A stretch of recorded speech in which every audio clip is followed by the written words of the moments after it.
My goal for the class has sort of been changed and exceeded by what the students themselves brought, which is always an interesting and wonderful context when you get into something and you begin to see that it's morphing because of the needs or the demands of the students.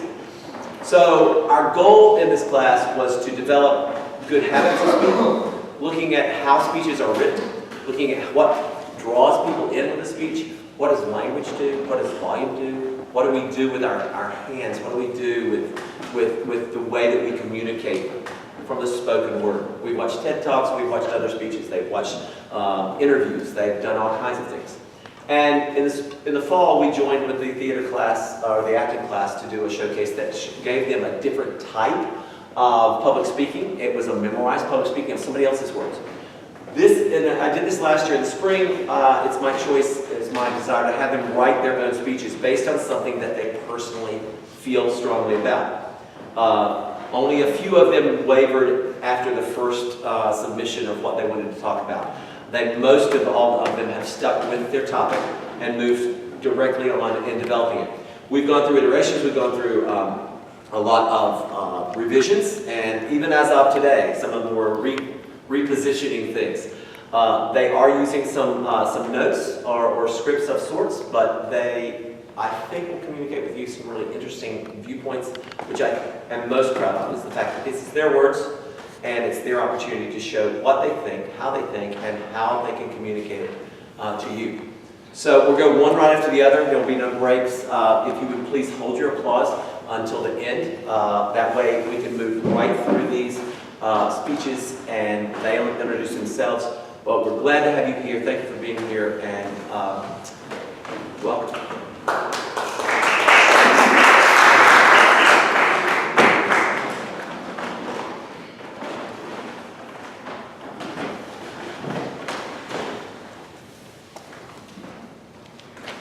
I'm Jalen Wood. I'm S&P's class.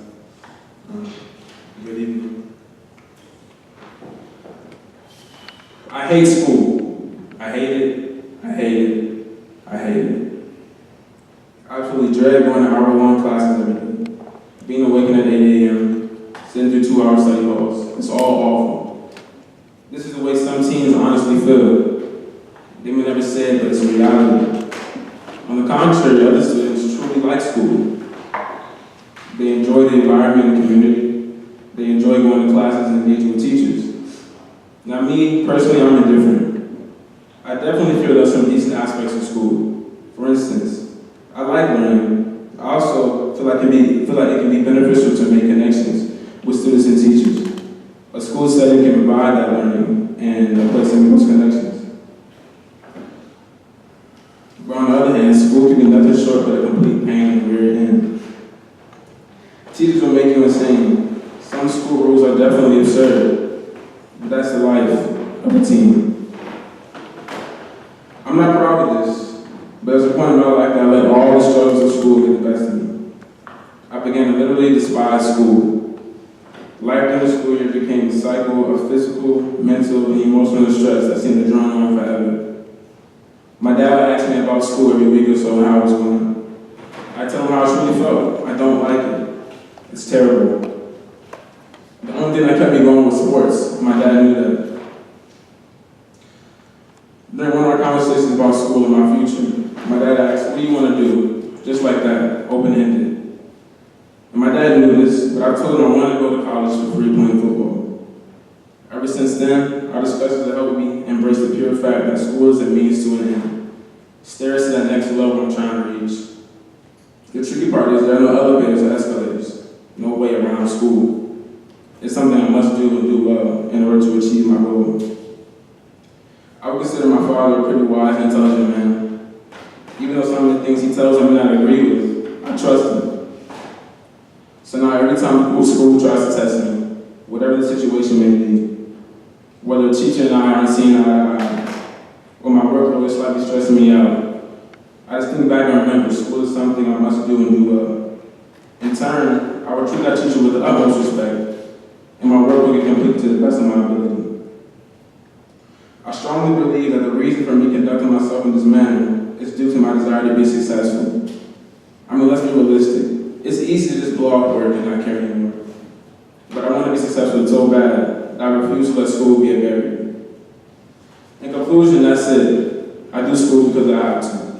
However, if you listen to my speech today, you have hopefully come to the conclusion that something worth having is worth working for, even when you don't like it. Like most things in life, we have to pay a price in order to attain the things that we aspire to have. I have come to terms with my destiny and proclaim that the game of school is one at which I refuse to be beat. It is my hope that you will accept the challenge yourself and make the most of it. Find what keeps you going and place it at the forefront of your mind. Your efforts will be worth it in the end. Thank you.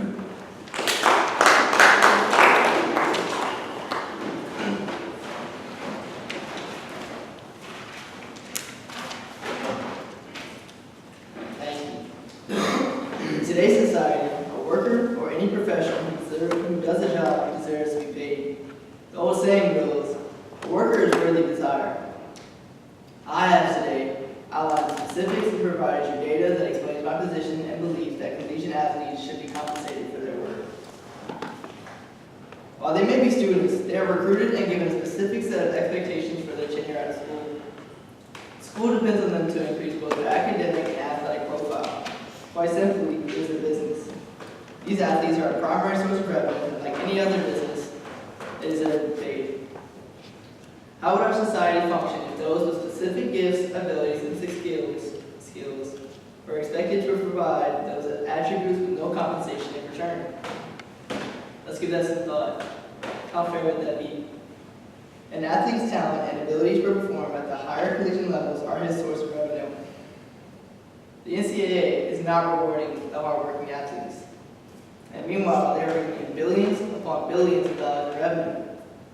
CBS Sports and Turner agreed to pay the NCAA over $8.8 billion in order to extend their March Madness broadcasting rights through 2032. Billions. Paid just to have the right to televise these athletes.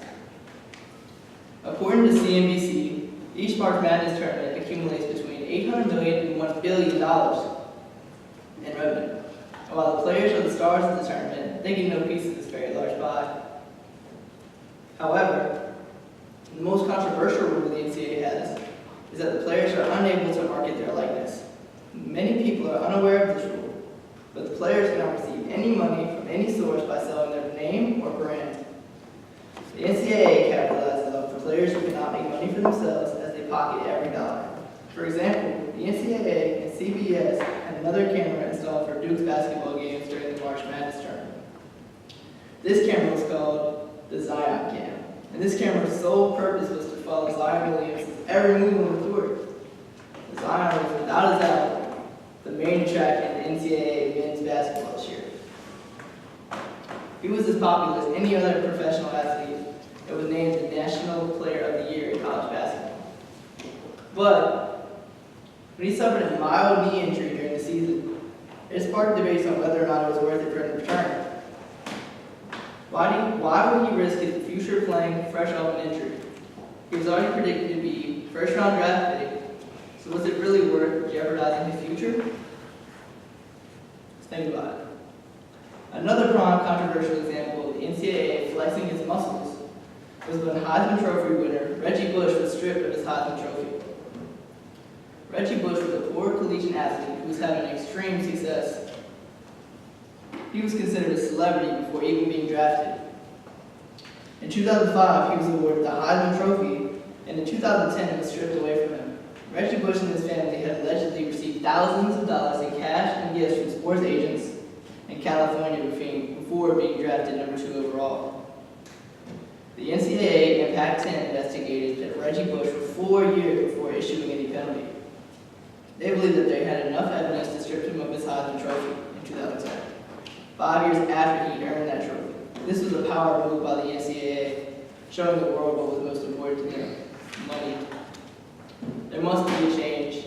Collegiate athletes deserve to be paid, as they are the main source of the revenue to their institution and university. They are worthy of a check.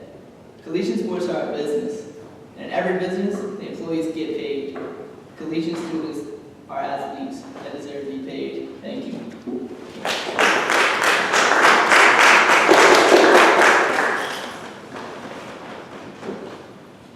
Through my work with a nonprofit organization called Project 41, I've heard a lot of stories from victims of human sex trafficking.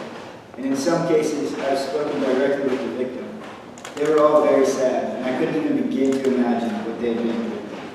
But there is one story that stuck with me. And for her own protection, I cannot use her real name. So in this instance, we'll call her Melanie. Melanie was sold by her parents shortly after she was born. She was trafficked until she was the age of 7. She was sold over 250 times. In other terms, she was raped over 250 times. She was first sold in South Carolina. Then she was sold to someone in Virginia. And this was more disturbing to me because I'm from Virginia. And I didn't want to believe that could happen in a place where I grew up. She was then moved to California because the sex slave market was seemingly better. Melanie was then trafficked all over South America, and she was eventually found by government officials on a drug raid in a whorehouse in San Salvador. She was rescued in 2015. I had heard her story before. And while I was speaking at an event for Project 41, there was a young girl sitting in the front row. My boss, Josh Holt, came up to me and told me that girl was Melanie.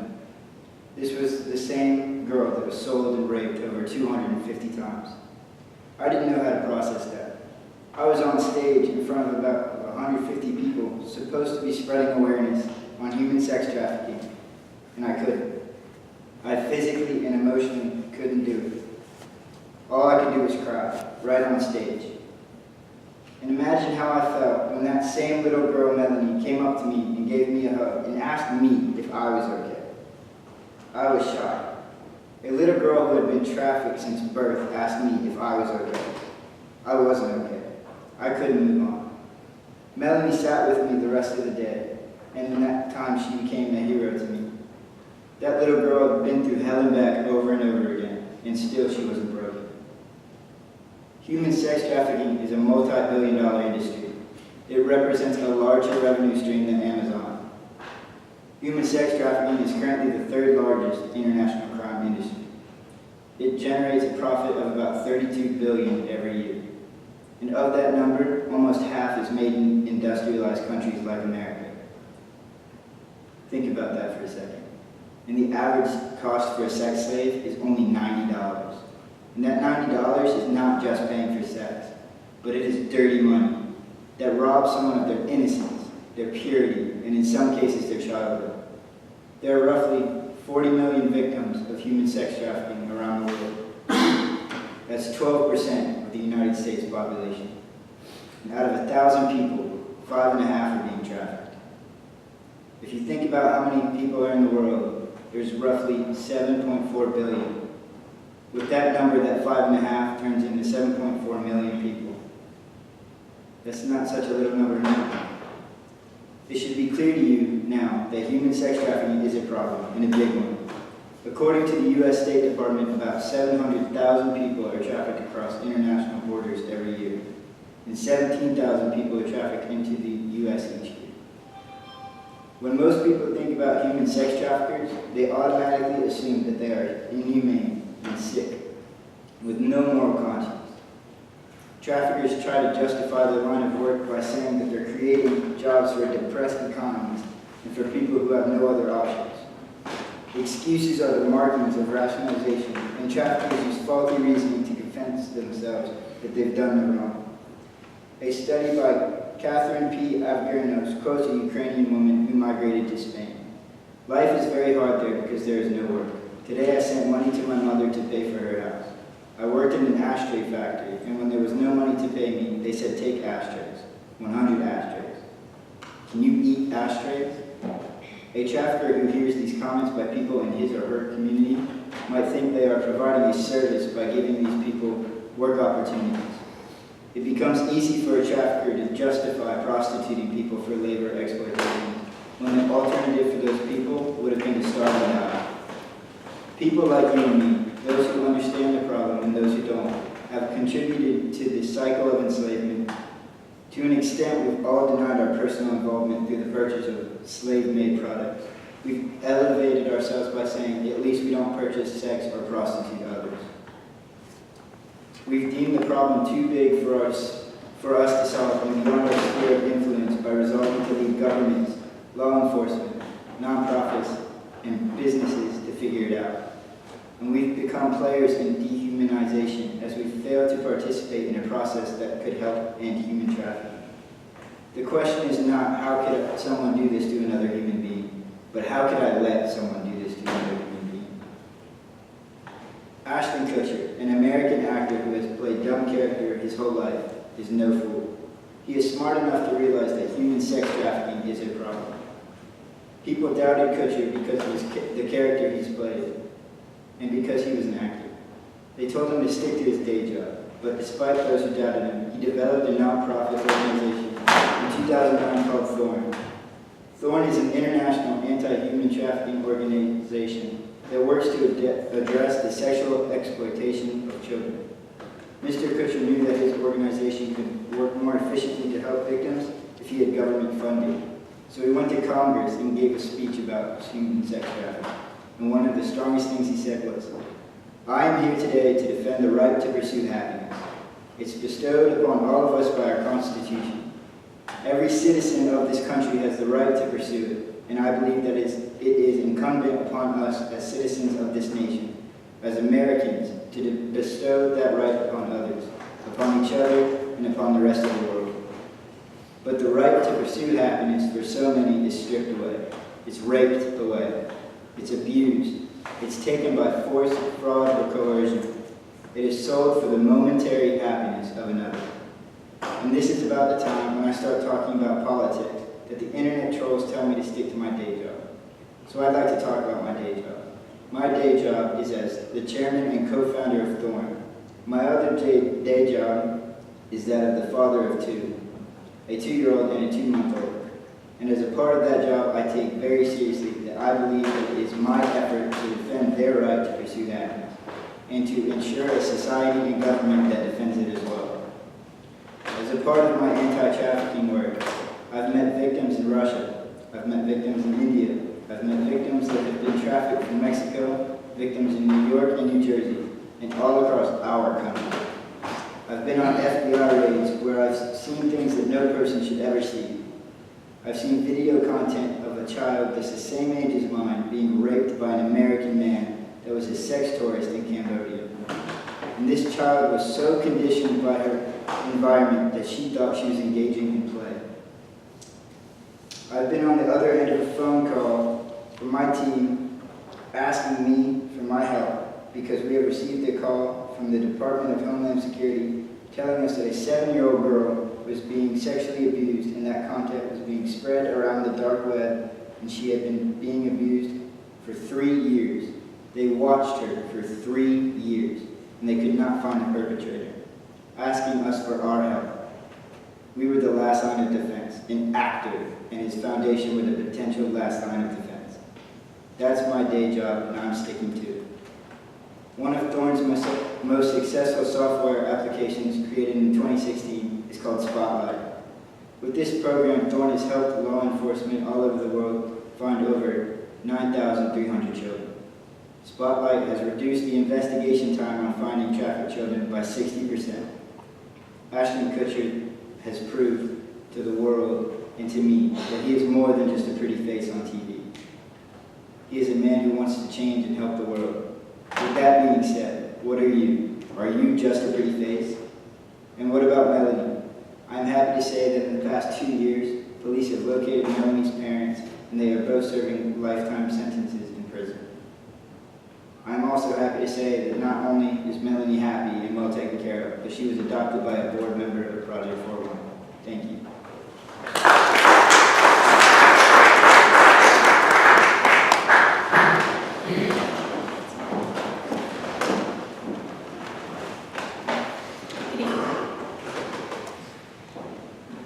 Every day, I walk around campus and see students and faculty fixated on screens or listening to music.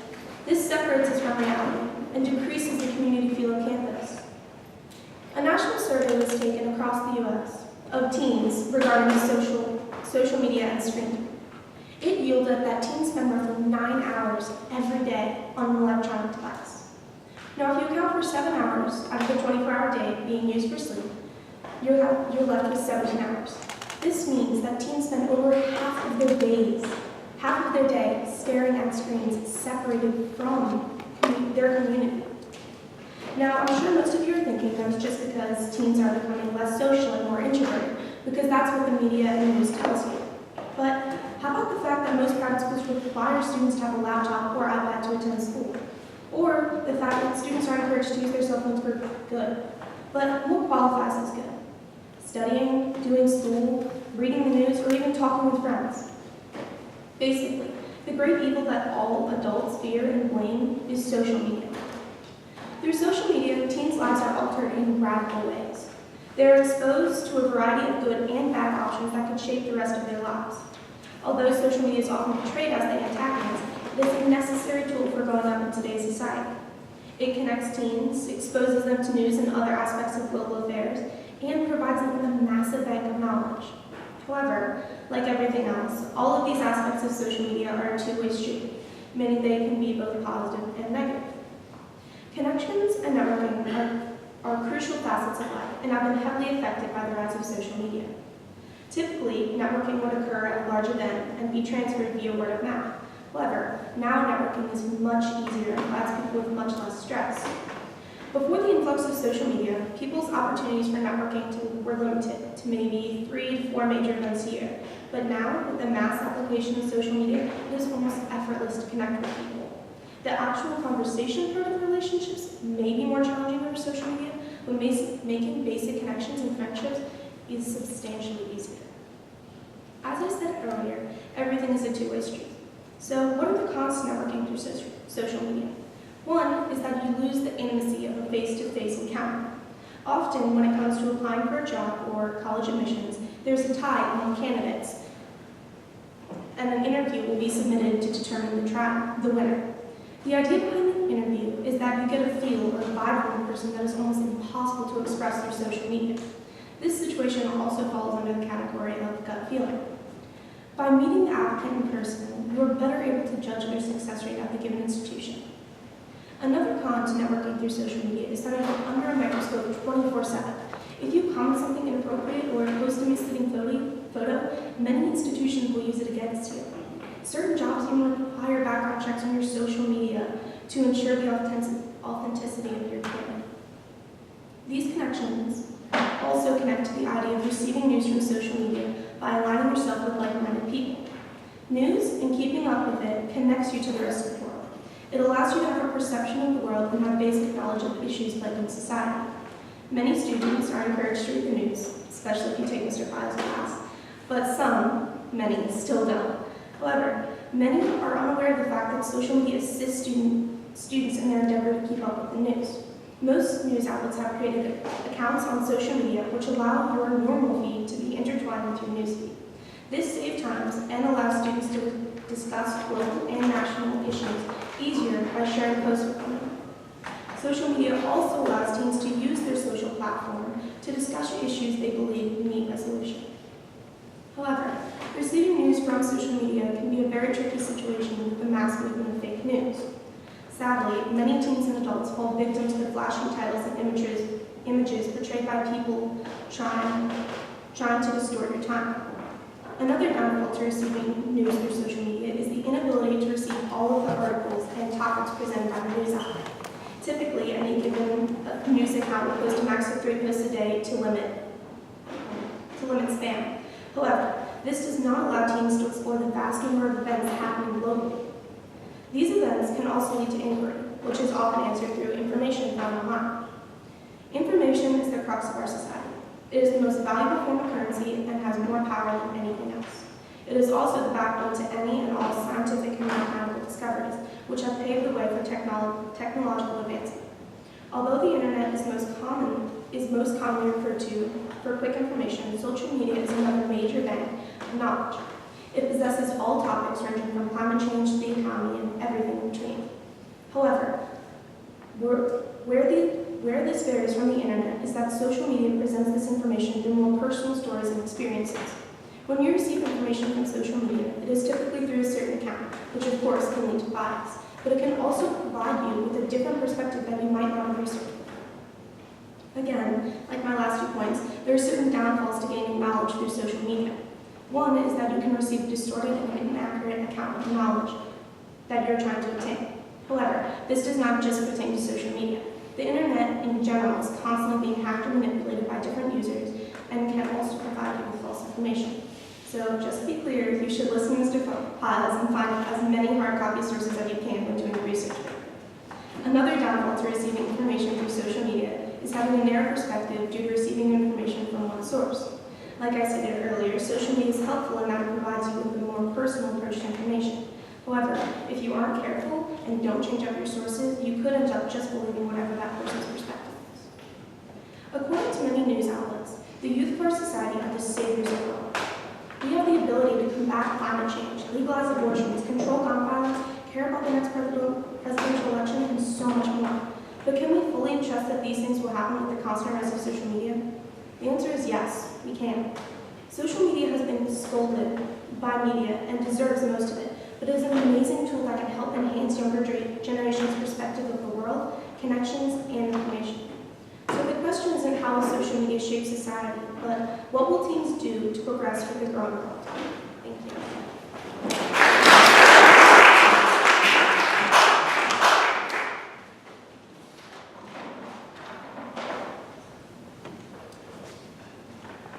Good afternoon and thank you. A role model can be a father or a mother, can be a teacher or a best friend, a sports personality or a leader. A role model can be anyone. What makes a person impactful in my life is not what they do for themselves, but it's what they do for me. We either consciously choose a role model or are influenced by them without even knowing. So just ask yourself this question: who am I looking up to as a role model? The next question to ask yourself is what makes his or her life a success? Once you've identified those elements, like honesty and courage, the third question to ask yourself is what character traits of this person can I copy and become a role model? A role model is one who brings positive change in you. It is someone who you can relate to in your struggles as well as your dreams. I have not one, but many role models in my life. At each stage of my life's journey, I have looked up to someone for motivation to live a better life.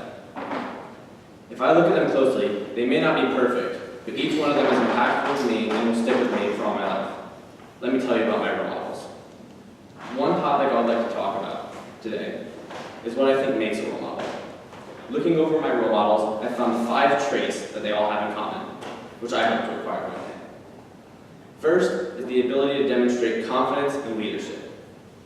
A role model is someone who is always positive and confident in themselves. I never want to look up to someone who can't look up to themselves. I always want to continue to strive for bigger and better objectives, and so should you. Secondly, is not being afraid of themselves. Whatever you choose to do with your life, be proud of the person you become. You want a role model who won't pretend to be someone they aren't. Thirdly, you want a role model who shows respect and concerns for others. In my opinion, this is the most important trait for a role model. They may not be driven, successful, or even smart, but whether they choose to show respect for others speaks loudly in what people see in them. Fourth is probably the hardest trait to obtain: the willingness to admit mistakes. Nobody is perfect. When you make a bad decision, let those who are watching you and learning know that you made a mistake and how you plan to correct it. Just the small things, like apologizing and accepting accountability, along with correcting yourself, and will demonstrate an often overlooked part of being a role model. The fifth and last trait I have found is hard to explain, so I call it do good things outside of the job. This does not only mean at work. This means going the extra mile while you are at work, outside of getting paid. It is always good to help people and do stuff, like a coach staying 30 minutes after practice, not paid, just to help someone. It's always good to be helpful. Now let me share with you my role models. If I think about my role models, I think of 3 people in my life who follow all 5 of my traits. The 3 people that inspire me to be the person I am today are 3 of my swim coaches: Coach Steve, Coach John, and Coach Kay. All of these people have shaped me into who I am. And I'll tell you one or more of these traits that these people have. First is Coach Steve, who I've known the longest out of these 3 coaches, and is probably the best role model of all of them. Coach Steve has shown all 5 of these traits time and time again, especially when admitting when he is wrong. When I was 9 years old, Coach Steve taught me how to swim competitively and shaped me into the person I am. Secondly is Coach K. I met Coach K in the 8th grade when I started JV for Warwick High School. Coach K is the perfect role model because he cares about everyone and will always go the extra mile to help anyone. The third and last role model I have is Coach John. I met him when I was 14 and he truly raised me. John was hard on me but also cared about everything I did.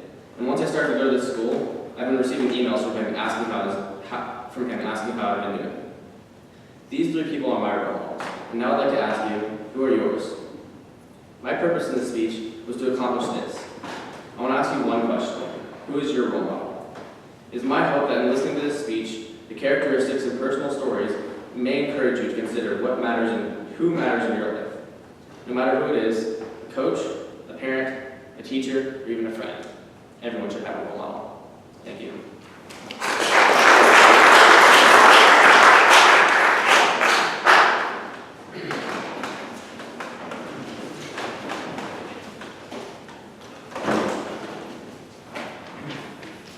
Good evening.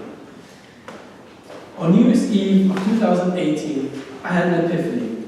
While on a skiing trip with my lifelong friends between mountains, snow, fireworks, and joyful celebration, I made a holy and new kind of resolution. I took my phone and threw it as far as I could. I wanted a new story. Something in me shifted. I've come to notice that advancing technologies, in combination with capitalism, are tearing apart the social tissue humanity has tediously established. My act of chucking that device of espionage, manipulation, isolation was me stopping to complain and actually acting on what kept me awake all night, literally. New technologies enable us to entirely avoid face-to-face interactions. You can do school from home, you can do your job from home, you can order food from home. A few years ago, you would have to call. Now it goes over apps without any human interaction. You can visit your friends, you can travel, you can entertain yourself, and you do not need anybody anymore. The very reason why the human being is a social animal is because back in the hunter-gatherer times, we needed each other. We depended on each other. In order to hunt and eat the mammoth, we needed each other. Today, technology enabled us to live independent and to completely avoid each other. This has a detrimental impact on our society. Many say, oh, technology is good because now everybody that has internet has access to education. Well, yes, it offers some good things, but only if you know how to use it correctly. Studies show that children and teenagers become addicted more easily than adults. By exposing kids to technologies such as television and smartphones, they become addicted, and with that, their brain develops slower, their attention span decreases, anxiety increases, stress increases, and their mental health goes down by a lot. We currently have the highest suicide rate for teenagers, the highest psychological assisted need of patients. According to studies, teenagers nowadays would rather text someone than talk to them in person. We, in the 21st century, may have made the world safer from the outside, but on the inside, we are more vulnerable than ever. Capitalism is a social system most predominant in the Western world. It is based on competition, a concept that is doomed to separate people. Even at its finest, capitalism will always produce winners and losers. As the winners grow scarcer, the losers grow the more. It is an unjust system in which one will step on another in order to evaluate himself. Morals are being redefined. With advancing science that can prove the origin of the universe, religion moves into the background. And even further, after Wolfgang Paul's statement, capitalism serves essentially to allay the same anxieties, torments, and disturbances to which the so-called religion often answers. Thereby stating, a new religion has come, capitalism. Traditional religions like Christianity and Buddhism, however, played a big centerpiece in human history. If it wasn't for higher powers, we would not have been able to construct the first cities as a collective. We humans, like most other animals, work with trust. If you believe in the same God as I believe in, then there's a certain bond of trust. Hence, we can work together. It also gave us reason to work and not just sit around all day, as written in the Protestant Work Ethic by Martin Luther. It gave us reason to be good citizens by promising us a heaven. It punished those who didn't do good with hell. Religion shaped our society and enabled it to grow so big. Not only the belief in a divine figure was necessary for the growth of humanity, but a system of coordination. As we learned from Robin Dunbar, a human being cannot have more than 150 close relationships. As we built cities and the population grew ever so big, we could not keep track of who owned what to whom. Therefore, money was created. A story, an illusion, only existing in our minds, yet the power of the collective still allowed us to put value on paper. The new religion, capitalism, that was necessary to organize as humans and enable us to grow so big, is also doomed to separate us. As the richer grow richer, they become ever so powerful. We now live in an age of centralized power, trading monopolies, and almost oligarchy. How can we stop this? By staying together as a mob. The mob has power and can overthrow the ones in power. Individuals cannot. Walmart, for example, has to put one price only on the item being sold, so that every consumer is paying the same. If the price goes too high, the mob will complain and demand lower prices in Swiss supermarkets. Now, what if we have custom prices, where every consumer has their own price according to their hobbies, the facial expressions, and their income? Algorithms are so advanced by now that solely through your Facebook profile they can detect what you like to do in your free time, what political side you're on, and so forth.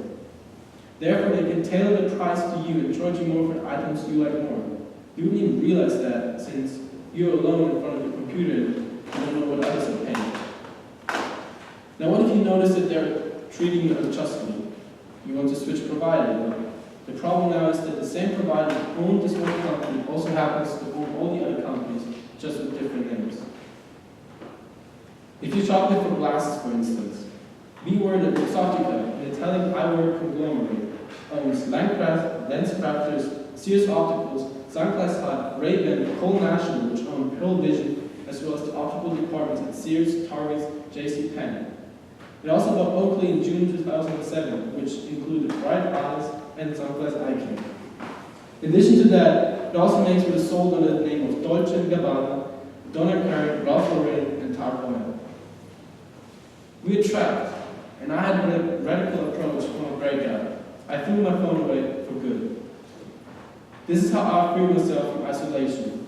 Now I want to free myself from any other regulation, norm, or law commonly accepted by others. I want to show that you do not necessarily need money in order to travel the world and have the experience of your lifetime.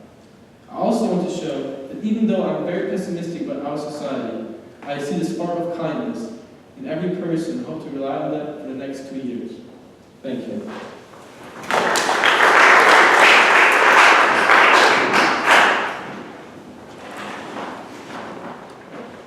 Good evening.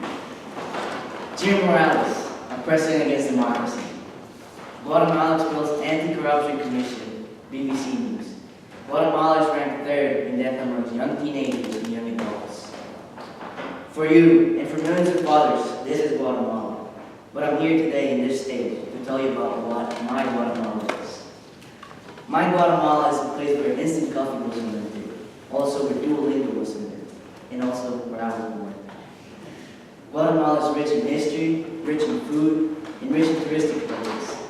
I'm here to show you about food and touristic places we have in Guatemala. Miguel Angel Asturias, a Guatemalan author, said, Guatemala is the place of the green, green, green, green.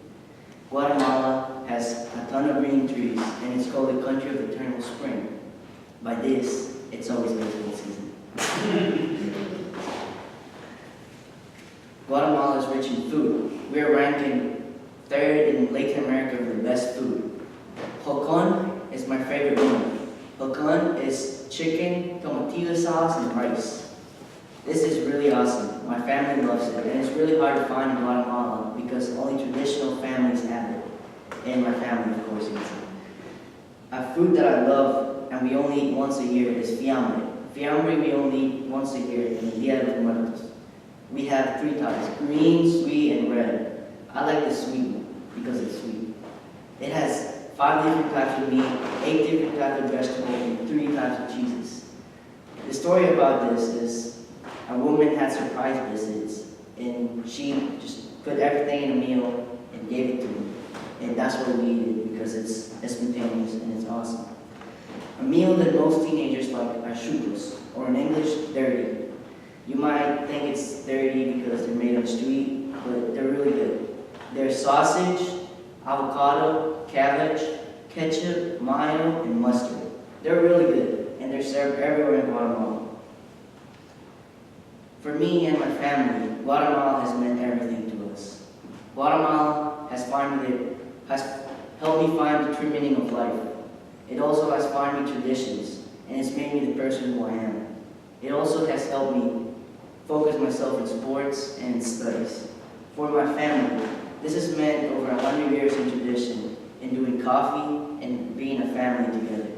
My family and me, we're always being together. And since we were little, we were taught that traditions are good. And this is why I like my country. Guatemala has the biggest touristic place in the world because it's not that big, so you can travel one place to another in a couple hours. Guatemala City is one of the biggest cities in Latin America. It has one of the biggest malls in Central America, which makes it really easy to find things that you like and also really easy to find pleasure. It also has the biggest market in whole Central America, where you can find food, species, and even dogs. Lake Atitlan, one of my favorite ones, where an ancient Mayan city is underground in the lake. It's a place where 3 active volcanoes are, and also where you can jump from a 50-foot cliff and see the volcanoes. It also, the water is really cold. One of my favorite ones and a must-visit place is Antigua. Antigua is a colonial city located 45 minutes away from the city. It's really awesome, and it's also the capital for the coffee in Guatemala and Central America. If you ever go to Starbucks, you're always going to see the brand Antigua, Guatemala, because that's the biggest brand Guatemala has. Antigua, Guatemala is rich in history. It was the first city of Guatemala, the Spanish family. It was destroyed in 1773 because of volcanic eruption. And in the last few years, the volcano that's located in Antigua has erupted over 8 times, which makes it awesome and has an amazing views. Today, I was here to show you about my Guatemala. And what you've heard in the news is really true. But you gotta come see my country and you decide what you like. Thank you very much.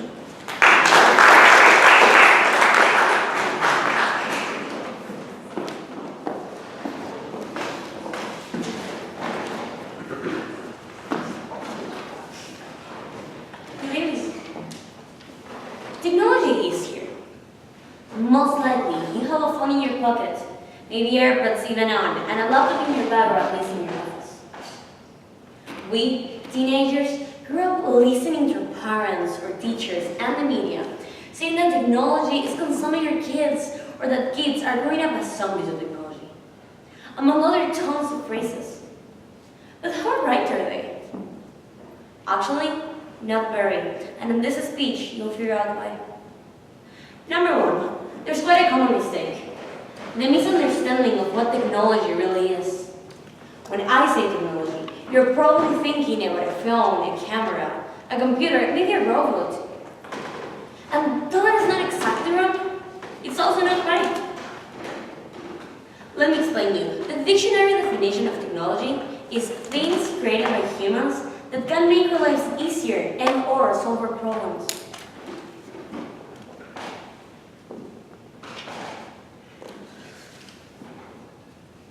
Number 2, the inability, following that definition, even shares our technology. Number 2, the inability of adults to adapt to changes in society. This has always been a problem. With every single new generation, there's an older one that says that things were better in the old days. But even more so, the millennial and the post-millennial generations are the ones dealing with the greatest amount of criticism on them. And that's wrong, especially when you consider that the people that are making the greatest changes in society are not this generation of people, but this one. And who are these people? You're about to find out. But first, let us talk. I can wager that at the least half of the people in just this chapel have an iPhone. If you do, please raise your hand for a second. Amazing. Even if you do not own an iPhone, you probably know what the screen time is. So, well, I'm going to tell you a little story, where I personally asked 68 different students from CCS what their screen time is. And you know what's the average screen time from a CCS student? It's 5 hours and 38 minutes per day, out of 24 hours. And that's really not that bad, especially when you consider that the average American teenager screen time is up to 9 hours and 11 minutes per day, out of 24 hours.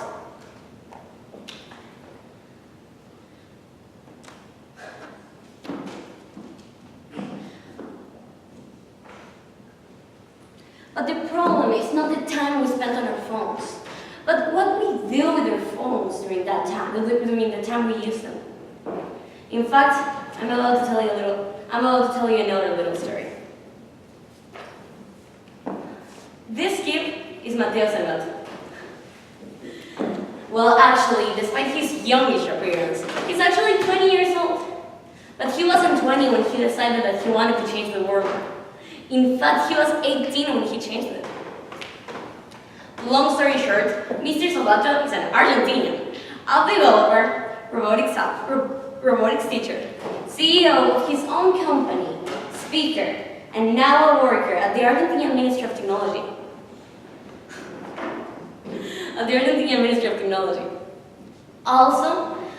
Also the owner of the title Humanitarian Innovator of 2018, award given by the MIT. And last but certainly not least, he's the owner of a TED Talk with over 27,000 views. But why is he so famous? Why did he change the world? Well, he's the creator of a very special app. He developed Aurelo. His app, Aurelo. This app translates to speak it. His app is a real-time translator for deaf people that works without Wi-Fi. His app is used in 49 countries of the 5 continents. And it's used by over 60,000 active users. So yes, I get why he gets to be called a genius, but is he really a genius? Because I personally don't think so. We are all different each other in some sort of way, yes. Yet, we all are just as capable of doing something amazing for the world, just as Mateo was. In fact, when Mr. Salvato decided to develop an app, he had absolutely no idea on app development. He learned through YouTube, during his free time.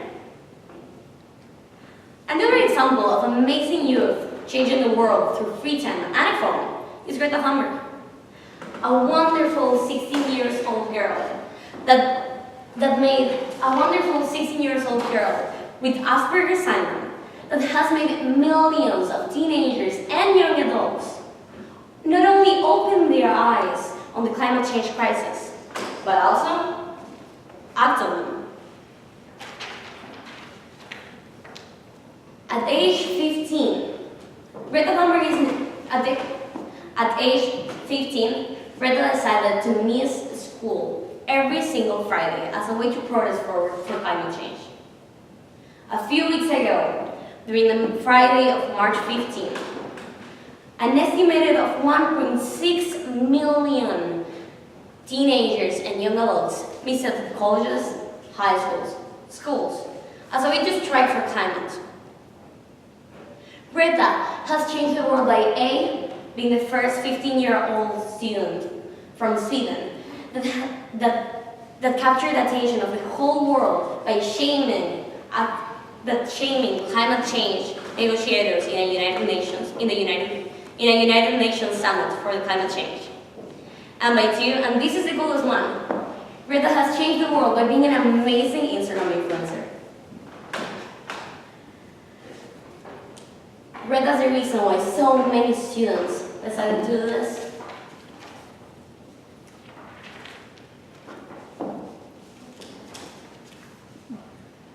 Once again, technology is not necessarily a phone, a computer, a camera, a robot.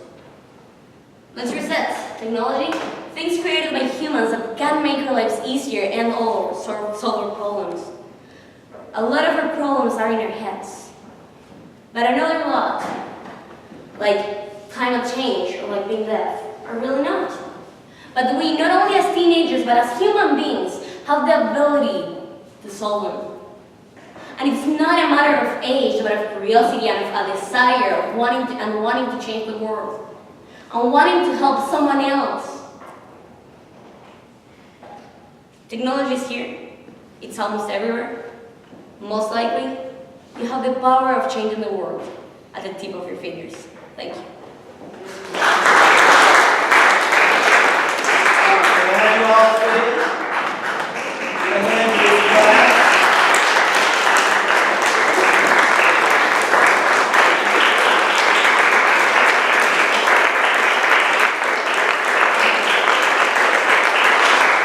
In just 50 minutes, I think you see that we've got some pretty insightful and well-spoken young people. I'm very proud of the work they've done, and I appreciate you being here and supporting me. Have a good evening.